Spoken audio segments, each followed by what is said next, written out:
The Baltimore Ravens have signed cornerback Jaire Alexander, and it is a great signing for where they are as a team. We'll break it down on today's edition of Locked On NFL. The new Locked On NFL. The madman Tyler Rowland is your double shot of NFL espresso, with the Locked On local experts on every major story. Get ready, Rowland is revving up. The new Locked On NFL starts now. Locked On Podcast Network. Your team every day. Football fans, welcome in to the Locked On NFL podcast, bringing you a double dose of the NFL's biggest stories with help from our local experts that know your favorite teams like no one else. I am your host, the madman, Tyler Rowland, joined today by Locked On NFL expert, the data queen, Michelle Majuk. On today's episode, we're going to talk about one big question. What is the biggest question for the Buffalo Bills, for the Green Bay Packers, whose people might be on the hot seat in Green Bay with the new president in town? But we got to start with the big news that the Baltimore Ravens will be signing Jaire Alexander. Before we dive into it, though, do want to thank you for making Locked On NFL your first listen and being an everydayer here with us at the Locked On Podcast Network, where it's your team every day. So Jaire Alexander is now a Baltimore Raven, 1 year, $6 million deal. It's a $4 million base, up to $6 million. And it's funny because literally on yesterday's Locked On Ravens, my guy Kevin Ostreicher talked about this potential pairing. Jaire Alexander, the former Packers cornerback who was released a couple of weeks ago. He's been making headlines. A lot of teams reportedly interested. And Lamar Jackson, he sent a clear message about his thoughts on whether the Ravens should sign him or not. So I think that there is a possibility. And Lamar Jackson, after day one of minicamp, he was asked about Jaire Alexander, and his message was very clear, very simple. He took a very firm stance on the matter. He said, quote, "Go get him, Eric. I love all our corners. Don't get me wrong, but go get him, Eric. Yes, I hit him up, but you don't know. You never know with Jaire. That's my boy." This is as glowing of an endorsement as you can give. And like Lamar said, it's not about the Ravens cornerbacks on the roster. In fact, you look at a cornerback room of potentially Marlon Humphrey, Nate Wiggins, and Jaire Alexander alongside the other depth that they have there. That is a three-headed monster for the ages. There's a lot of versatility that can be utilized there. Maybe you move Marlon into the slot a little bit more. You can rotate guys in if you need to. I think Jaire would be a slam dunk for the Ravens. Now, there are a couple of different things that you do have to factor in, but you know, in your secondary, I think it does make sense to add somebody, and you can never have enough corners. That's, a lot of people, Ozzie Newsome's phrase right there. Jaire would be awesome, but the money is a thing. I mean, the money obviously wasn't that big of a factor. He didn't get any kind of big-time payday or anything like that. So overall, I agree with Kevin. I do think this is a slam dunk move by the Ravens. Yeah, with the cost, there's very little risk, right? The biggest risk that comes with Jaire Alexander is his health, right? He's missed 34 of 68 games since the beginning of the 2021 season. He's missed at least 10 games in 3 of the last 4 seasons. He's just a lot of knee, groin, back, shoulder, like just a lot of different injuries that he's been dealing with. But the last 2 seasons that he has been fully healthy, in 2022 and 2020, where he played most of the season, he was a second-team All-Pro and Pro Bowler in both those seasons. The numbers with and without Jaire Alexander last year for the Packers' pass defense are drastic. So Alexander, as long as he's healthy and on the field, a slam dunk signing for the Ravens, who were the second worst pass defense in the league last year. So yeah, I do think this is a good move and low risk with the cost. It's just, can he stay healthy? Yeah, and I think part of that cost, obviously, is the injury risk. And I think when you're paying such little money, this is exactly, I guess for me, this is exactly the type of risk that a team like the Baltimore Ravens needs to take. Like, this is exactly what a team like the Ravens should be doing. You're so solid across the board. And, they have the injury of Ardarius Washington in the secondary, but you drafted Malachi Starks, and he could step right up and take that spot. And adding more the secondary is like the pass rush. The more talent you can add, the better. It's like wide receiver. The more talent that you got, sure, why not? And I just think there's truly no downside to Baltimore here because they had their team in a pretty decent place with the cornerbacks that they had.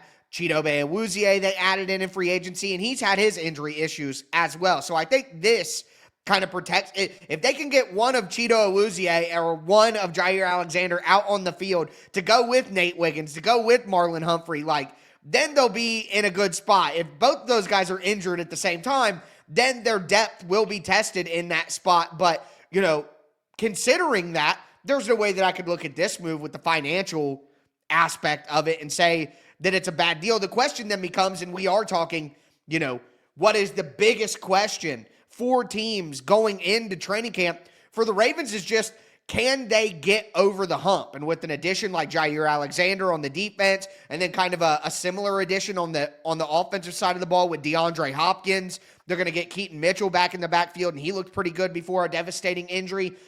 I think the big question is, did the Ravens do enough to put themselves over the top? And I personally think they've done everything they can possibly do.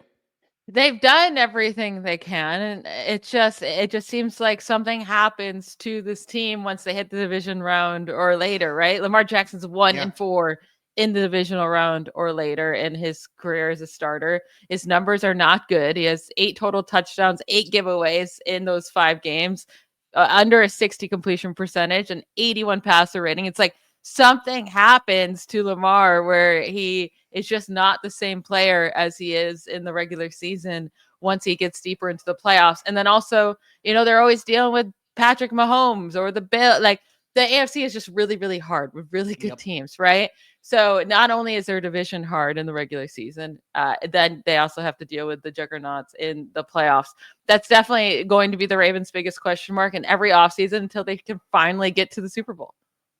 And I think maybe if you looked at the Ravens and the biggest concern, like that's, biggest question, did they do enough to get over the hump? That is a big time, like big picture question. But if you wanted to drill in, zoom in a little bit on the roster, you look at the pass rush. Now, the Ravens always tend to get what they need to get out of their pass rush, but Odafe Oweh is in the last year of his contract. Kyle Van Noy had a great year last year, but he is an older player, and older players drop off fast. They draft Mike Green, which is a steal talent-wise in the second round, but Mike Green had some concerns, and is he going to be ready to make an impact year one right away? You look on the other side, Tavius Robinson, on the D-line. Obviously, we know that Matabike is fantastic, but is Travis Jones going to turn into a pass rusher? Like, I just think they have some pass rush questions to answer. David Ajobo never turned into anything after coming off the big injury out of Michigan. So it's like, you're talking about how tough the AFC is, and that a lot of that is how good the quarterbacks are. And when your pass rush might be your biggest question on defense, that's not a good sign for getting over the hump either.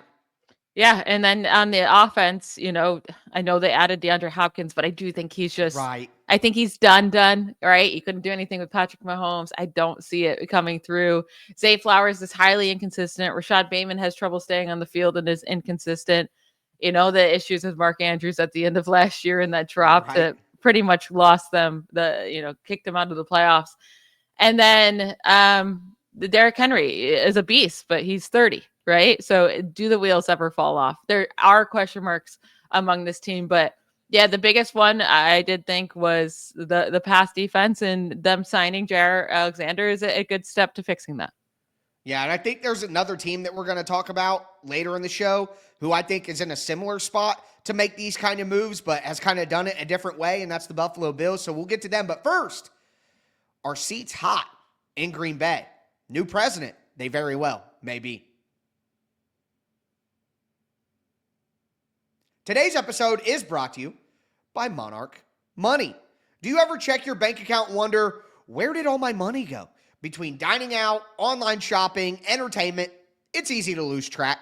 That's where Monarch Money comes in, your personal CFO, giving you full visibility and control over your finances. Monarch Money isn't just a budgeting app. It's a complete financial command center. You can track all your accounts, investments, spending, all in one place. So stop just managing your money and start building your wealth. When I started using Monarch, I didn't realize just how much money I was spending on online shopping. Now that I know, I can budget smarter and save more. And instead of juggling multiple apps, I can do so much with Monarch. I can check my finances, track my spending, and even plan long-term goals. Take control of your finances with Monarch Money. Use code LOCKEDONNFL at monarchmoney.com for 50% off your first year. That's monarchmoney.com, code LOCKEDONNFL for half off your first year.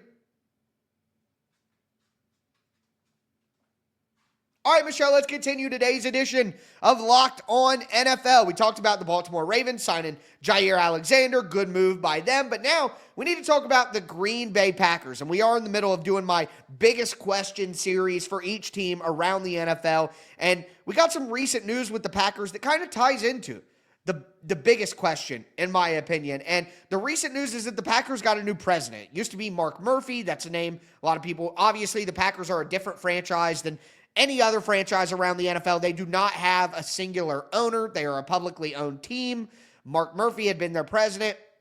Now they get Ed Policy, which is a great name for a president, Ed Policy, in the first place. But he had a press conference on Tuesday and said some interesting things. Talked about, keeping the Packers in Green Bay, which made some people raise their eyebrows. But he also said that he was not ready to commit to an extension for Matt LaFleur and Brian Gutekunst, the Green Bay Packers general manager. I'll let Peter Bukowski from Locked On Packers talk about that.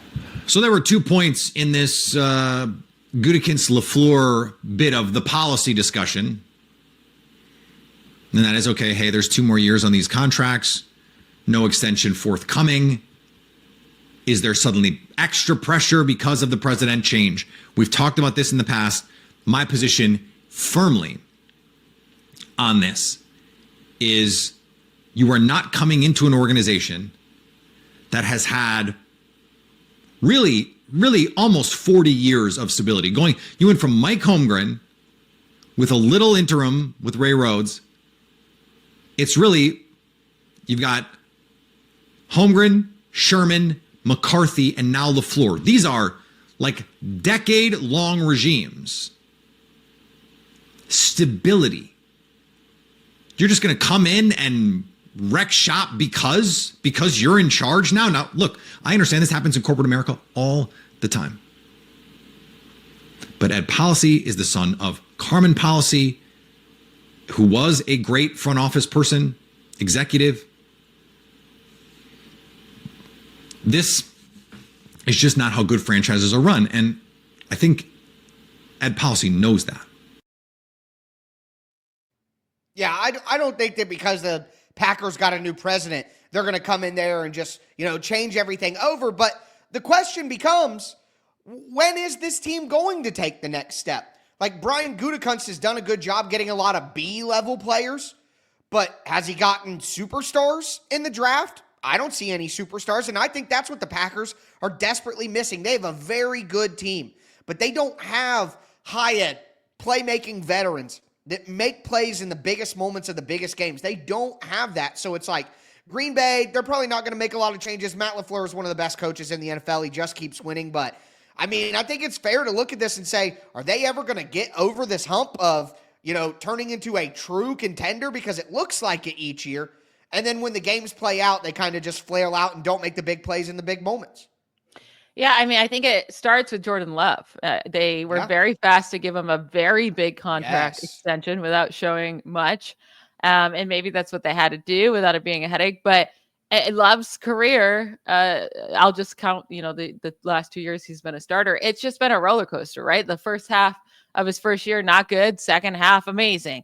Last year, it started off slow. He had a really nice middle of the season, and then it ended horrifically with the team losing 3 of the last 4 games, including the playoffs. And Love's numbers during that time were absolutely terrible, with a 60 completion percentage, 6.3 yards per attempt, 2 passing touchdowns to 3 interceptions over those 4 games, and a 72 passer rating. They lose in the wild card round. It's like, I personally do not think Love is an elite quarterback. I don't think he's a top 10 quarterback in the league. I think they overpaid for him. And that's going to be their biggest question mark going into this. Can Love, develop into, he has to be a top 10 guy to even be close to earning this contract he's receiving. And I think, and look, this happens with every franchise. I'm not going to act like it's just the Packers, because it's not.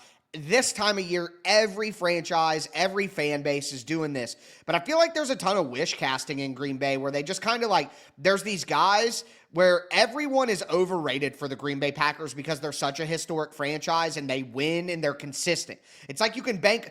I have this take that, like, because I've been a Titans guy for a long time, people believed in the Colts for forever. The Carson Wentz Colts, the Phillip Rivers Colts, now, the Gardner Minshew Colts. Like, people believed in those Colts teams so much because the Colts had been so consistent. So if you're somebody who doesn't cover the Colts on a day-to-day basis and you're going to pick who you can trust and not make you look stupid with your predictions in the AFC South, why not just pick the Colts? Because they're consistent as all get out. They may not win, but they're going to be a decent team.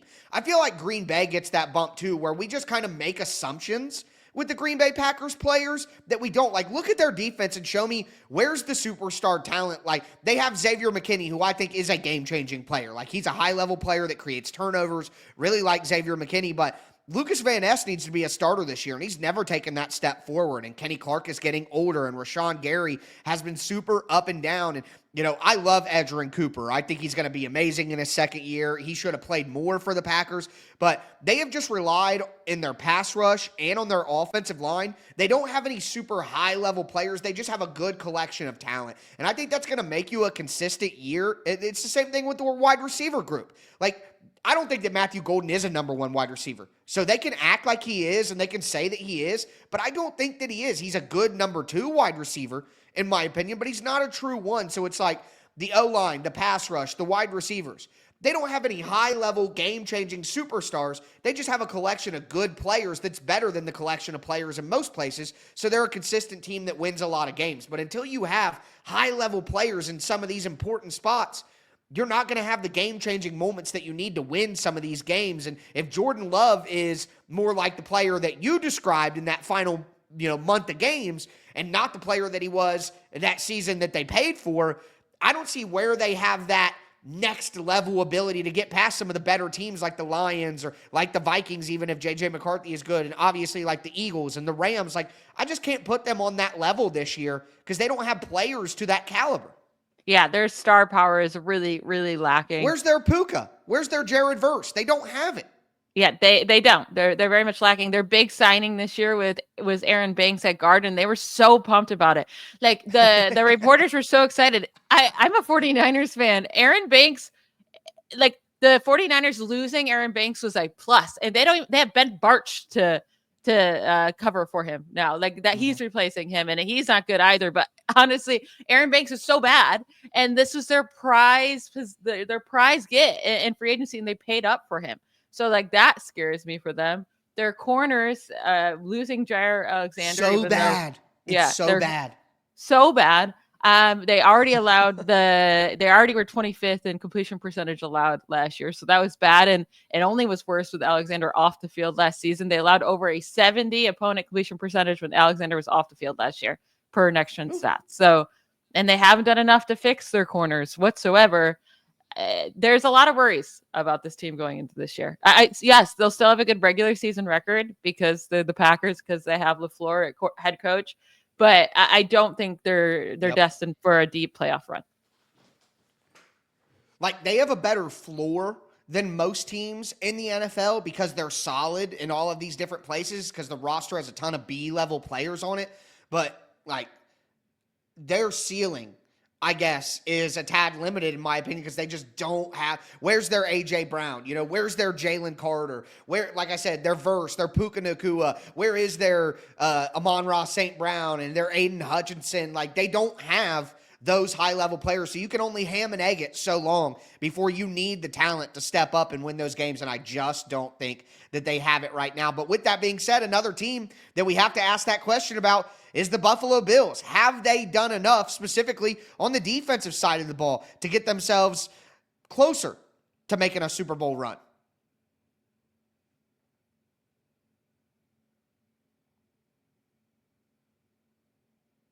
All right, let's cap off today's edition of Locked On NFL. We've talked about the Ravens signing Jaire Alexander, talked about potential hot seats in Green Bay for Brian Gutekunst, Matt LaFleur. We don't really think the seats are hot in Green Bay, but it will be interesting to watch if they have a step-back season. But now we got to talk about the Buffalo Bills, because they're another team who needs to kind of get over the hump like we talked about with the Ravens. Before we dive into it, though, I do want to thank you again for making Locked On NFL your first listen today. For your second listen, check out Locked On NFL Scouting. As training camp gets closer, moves are still being made. Host Kyle Krabs and Joe Marino make you the most informed NFL fan this offseason. Find Locked On NFL Scouting on YouTube or wherever you listen to podcasts. But looking at the Buffalo Bills, they're a team that lost a lot of pieces, but has added a lot of pieces as well, specifically on the defensive side of the ball. My guy Joe Marino from Locked On Bills talked about how he feels about some of those changes.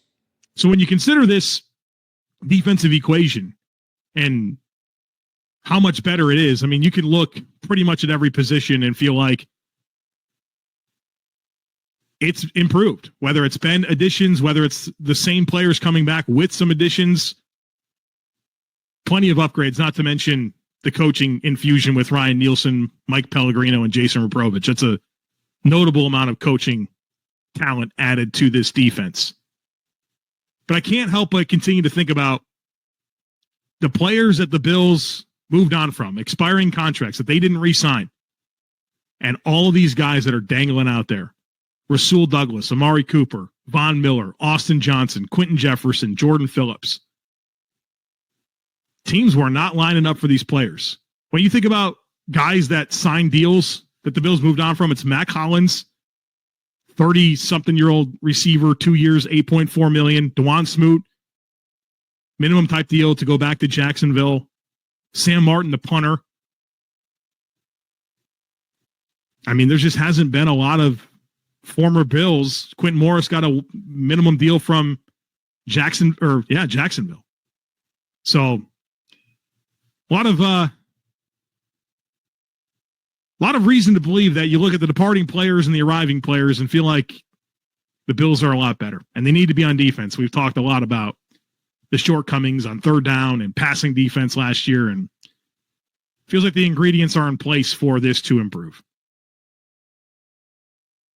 This is another situation where I'm like, how long can the Bills keep doing the same thing? How long can they continue to beat their head against the rock? Now, if they're saying that the defensive talent is mightily improved and all the players that they had last year, nobody wants, and now they got players like a Larry Ogunjobi, like a Michael Holt, like a Joey Bosa. They've added, obviously. They bring back Daquan Jones, who has been there for quite some time. He's out of signed him again from Carolina. Like, they have added some pieces. Maxwell Hairston in the first round in the draft at cornerback out of Kentucky. They bring back Tre'Davious White for a reunion there. Like, they've added a lot of pieces, but I still look at the depth chart, and I have similar concerns about, like I said, with the Green Bay Packers. Like, do they have these superstar level players to make big plays in the big moments? They need Matt Milano healthy this year. They need a healthy Joey Bosa, and that's asking for a lot.